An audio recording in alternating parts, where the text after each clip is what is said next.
5 minutes, sir. Thank you, Madam Chair. Before I proceed with my main questions, Madam Chair, I'd like to ask clarificatory questions to the Commanding General, or even the Chief of Staff. First of all, Madam Chair, I'd like to ask if the CHR has asked either the AFP and the Army, or both of them, a copy of the updated manual or guidebook of the uniforms and unit insignias of all military units of the AFP. Madam Chair. Your Honor, we have not received any inquiry from the Commission on Human Rights on that matter. How about the AFP, sir? In the same manner, sir, Your Honor, we did not receive any complaint from the human rights. Thank you, sir. Madam Chair, I've been in the service for 9 years. In that time, hindi ko po na-memorize ang uniforme at insignia ng lahat ng military units. Una-una po.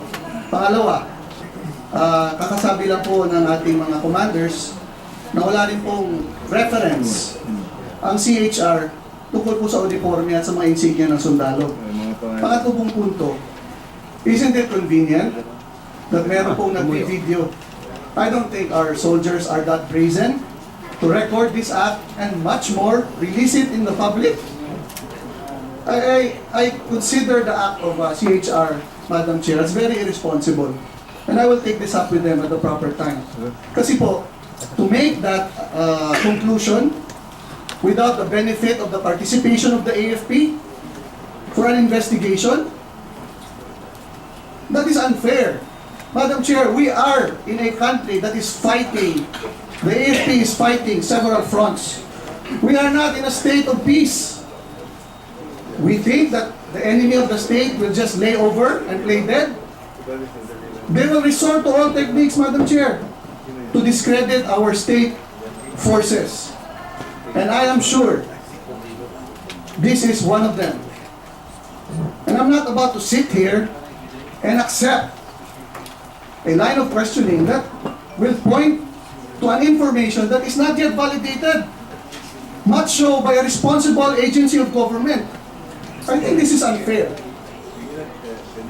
Now, I would suggest that the AFP and especially the Army, and in fact, even all the services, maybe they could politely provide the CHR with a copy of all these uniforms and these unit insignias. Kasi may batas po tayo na nagbabawal kanino man na hindi otorisado na magsuot ng uniforme ng pulis at ng sundalo. Marami pong nagsusuot dyan, hindi ho nahuhuli lahat. Marami pong armed groups dyan. In fact, Congressman Alejano and I passed a bill precisely to have all of these private armed groups dismantled. Ang dami po nila nakakalat, hindi po kaya lahat yan. Now, ang sinasabi natin, binibigyan ng maraming pera ang AFP at ang kapulisan, kulang po. And I will show that later in my line of questioning. I may now proceed with my other questions, Madam Chair. Yes. Please go ahead. I hope yung aking pong previous manifestation will not be deducted from my time. Go ahead. Madam Chair, as promised, tinignan ko po ang modernization program ng AFP. Meron po kasi silang premises for their modernization program. Meron po silang Horizon 1 based on particular premises, and then another Horizon 2 for different premises naman. And based on Horizon 1 po, they have laid down an 85 billion peso request over several years. Noong pong 2014, based on that cash allocation program, they were requesting for 24 billion. I'd like to know from the DND if it's true that you only received 10 billion for 2014 instead of 24. Mr. Secretary. May I request Yusek from Magdalo to answer? With the permission of the Honorable Secretary, the amount that we received for 2014 was 9.744 billion pesos. Thank you, Madam Chair. Thank you, sir. Meaning, more or less 10 billion po. And you have a shortfall of a little over 14 billion. Tama po ba? That's correct, Your Honor. And for the expenditure program for 2015, under the same nomenclature, modernization, you were supposed to request 26.8 billion. But ang na-reflect lang po sa net, I would suppose this is what DBM allowed you to request was only 20 billion or a shortfall of 6.8 billion. That's correct, Your Honor. Sa madaling sabi po, Madam Chair, meron pong shortfall na around 20.8 billion, more or less. Tama po ba, sir? That's correct. Yan po, Madam Chair, ang problema natin. We understand that the modernization program, even spread over several years, will cost the government a lot. But I made my point very clear during plenary when I delivered a speech in support of the modernization program. Kung kukwentahan po natin ang AFP at ang DND palagi, hindi ho talaga natin mapupondohan to. As has been pointed out by our colleagues here, marami po tayong competing priorities. Pero po, di ba sabi po natin, and we firmly believe that there is no price tag for national security. Ang tanong ko lang po, Madam Chair,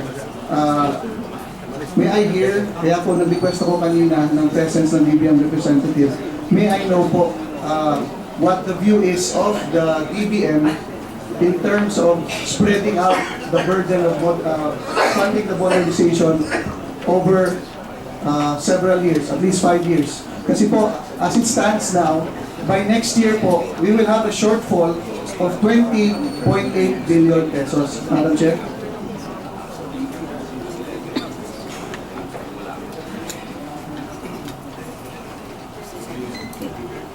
Could we ask DBM?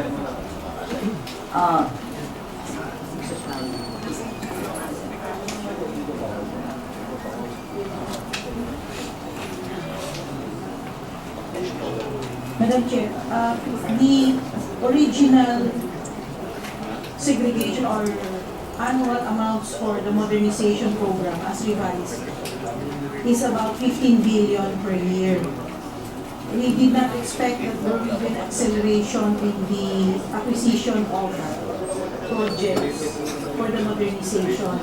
But we have fully supported the AFP, and this is evidenced by the fact that from 5 billion program for 2014, we actually allocated 20 billion for the program amount, and another 10 for the program amount. As I mentioned earlier, the resources that we want to give is actually limited by other demands on the budget. And we, at this point, sir, we are not able to identify how to fund the whole requirements of the AFP for modernization.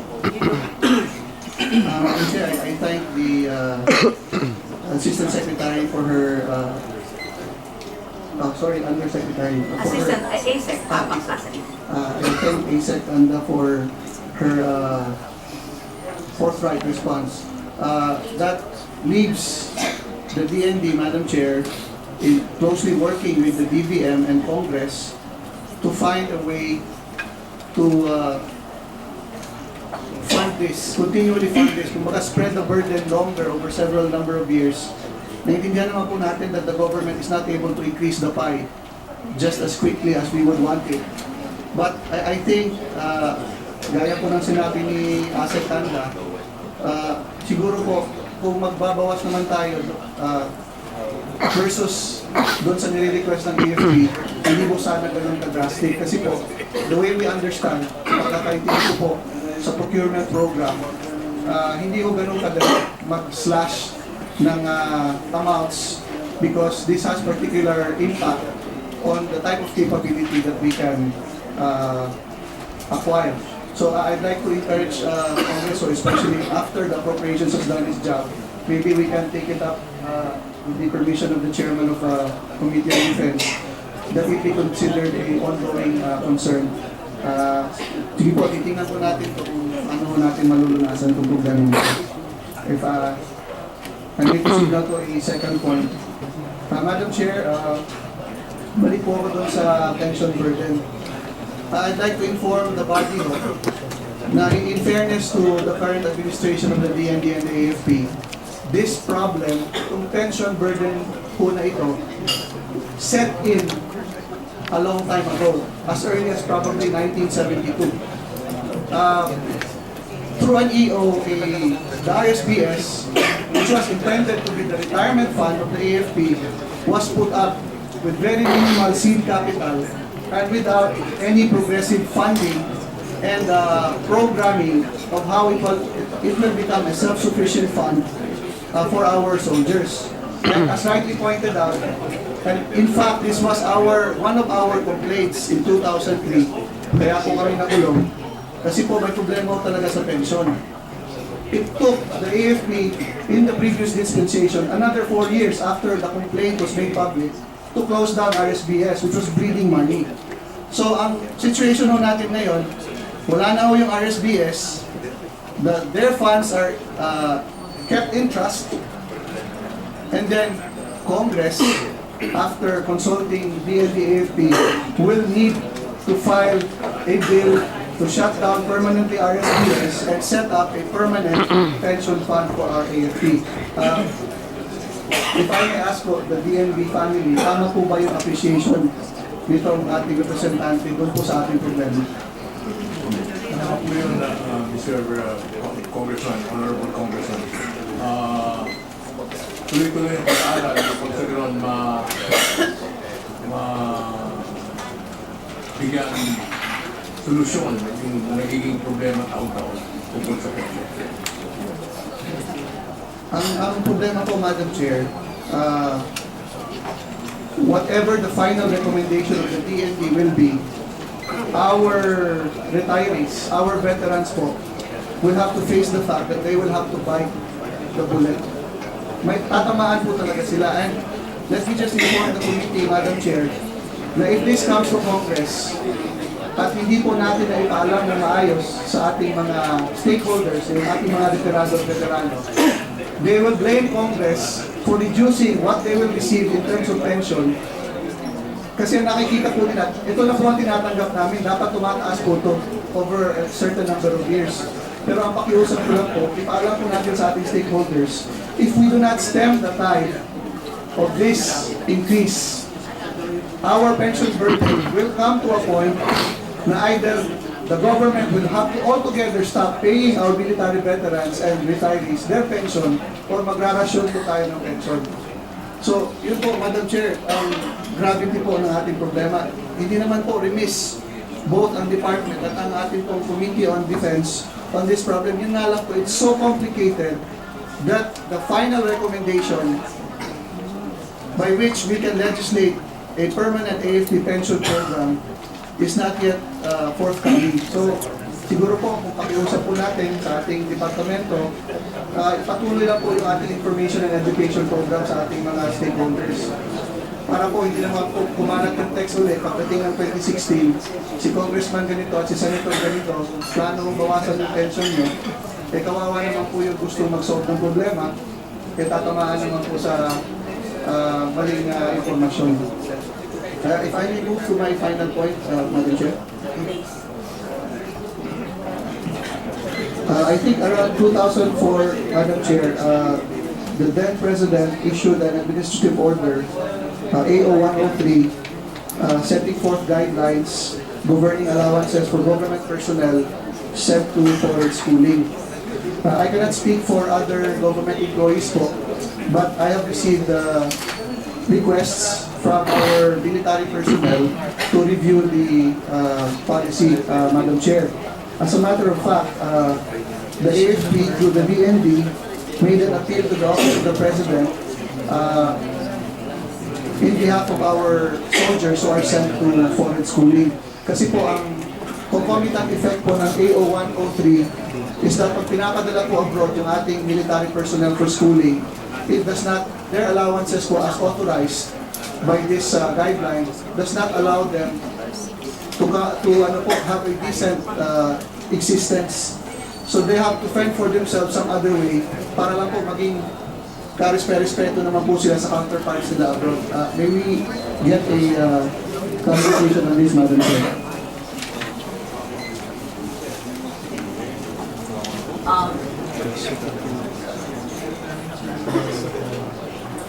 For schooling, you can actually. Madam Chair, I think, Yes. Undersecretary Patino? Madam Chair. Sir, Mr. Patino. Yes, sir. We fully support, sir, the position of the Honorable Congressman, and we are requesting for some reconsideration on the plight of the uniformed personnel who study abroad. So we shall update the Honorable Congressman, sir, of our letter to the concerned agencies. Thank you, Madam Chair. Madam Chair, the AFP Chief of Staff recently assured this post, and I'm sure our countrymen and even Congress are curious as to how the new Chief of Staff can build on the gains of the ITSP Bayanihan, which were laid down by his predecessor, considering that this is now an opportune time to pursue that further, that because the AFP is modernizing while at the same time pursuing its AFP transformation roadmap. May we hear from the AFP Chief of Staff regarding this matter, Madam Chair? And that will be my last word, Madam Chair. Chair, tama. Your Honor, Madam Chair, I am now at almost 12 or 2-month-old Chief of Staff, and I intend to pursue our IPSP Bayanihan, put more flesh and bones, in as much as, you know, we have to claim the peace for this country. And we will not only win the peace, we want to win progress, we want to win prosperity for all. And having said that, there are 3 tools that we are now implementing or using to implement IPSP Bayanihan. Number 1 is the focused military operations, which this is the most difficult operation that we will undergo, in as much as our order is defeat the enemies of the state without committing human rights violation or committing collateral damage. And my order to our soldiers is kawal, disiplinado, bawal, abusado, dapat asintado.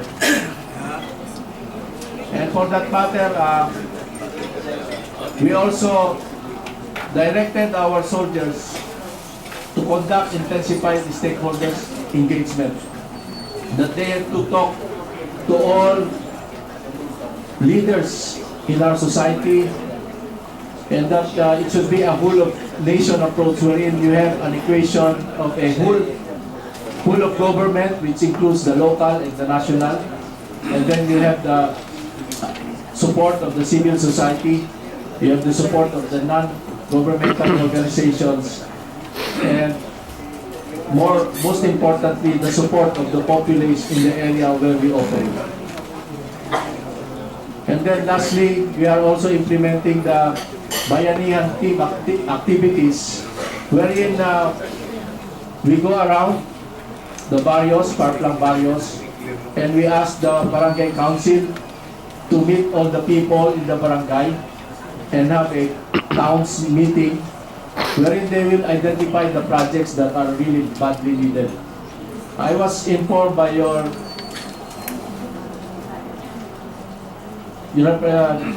Congressman Mel Sarmiento that you are allocating 15 million each per municipality, and that we want to be part of that in the Parklang barangays to identify the projects, in as much as we know there are areas in the provinces that are seldom visited by our government agencies.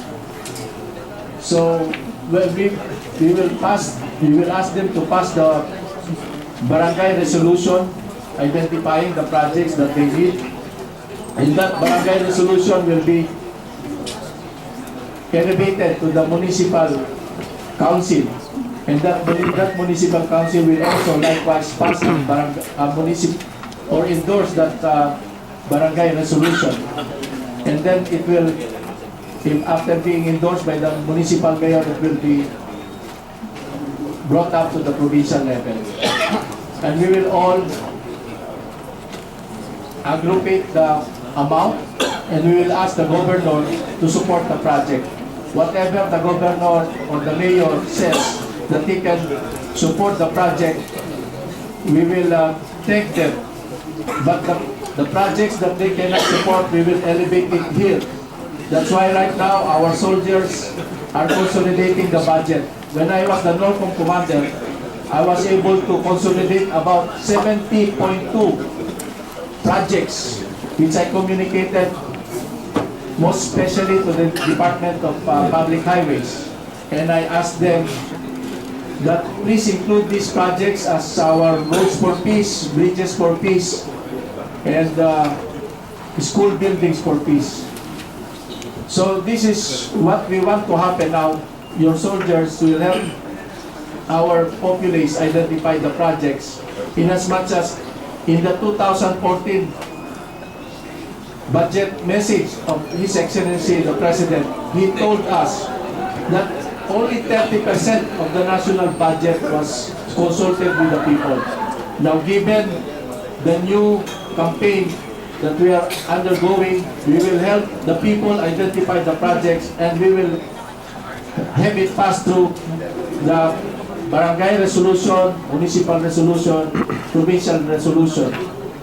So in my case, I was able to consolidate 70.2 billion, and I communicated it to Secretary Singson. When he acknowledged my request, and the only thing that he told me, make sure that there's no duplication. He will look into it. And also he told me that if you want the farm to market roads, you have to consult with Secretary Alcala because he has the Pamana funds. So these are the things that we are really doing, because our campaign is really to help the people in the farmland areas. And what I want to happen is, before I step down, I want to declare the entire country peaceful and ready for further development, so that we'll be able to transition towards territorial defense. In as much as you know, the wars we will be facing in the 21st century will all be global. Global terrorism, global climate change, global maritime concern, global transnational crime, and hopefully not global proliferation of weapons of mass destruction. So with your help, we really need our modernization program to proceed, because our horizon, we are very much thankful for this 16th Congress for supporting us, because we have already lined up 85 billion for our first horizon. Our next horizon will also include that match, wherein we can say, just like in a boxing match, we are now a bantamweight. In the next horizon, we want to be a middleweight, and then hopefully by 2028 we can be a heavyweight. In protecting not only our countrymen, but also countrymen here, but we also want to help our countrymen, those who are abroad. If they have problems, there's a war in the country that they are working, we need to be able to respond immediately and then put them in harm's way, or to bring them out from the harm's way, so that our country will also be able to help our OFW, who are we call the new heroes of our country. Thank you very much, Your Honor. Madam Chair, I thank the Chief of Staff for his candid response. I'd like to commend him for the innovations that he has introduced, as well as for his foresight. With that, Madam Chair, I yield the floor. Thank you very much. Thank you, and thank you, General Tapang, for that. may I yield my Chair now. Thank you, Vice Chairperson